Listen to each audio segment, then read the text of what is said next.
memperbaiki mobil penyok dengan semen dan batu bata. Jika biasanya memperbaiki mobil dengan mengganti pak yang rusak, namun pria ini berbeda.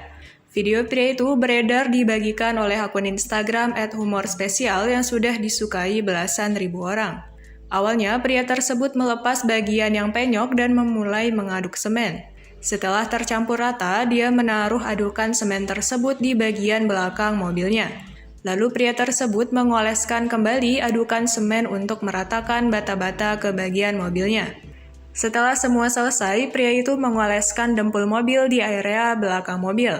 Kemudian ia mengecat ulang mobilnya hingga rapi dan mulus seperti sedia kala. Aksi kocak di luar nalar itu mendapat berbagai komentar lucu dari netizen. Ada juga netizen mengkhawatirkan berat mobil yang tidak seimbang dan membahayakan.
Terima kasih sudah nonton.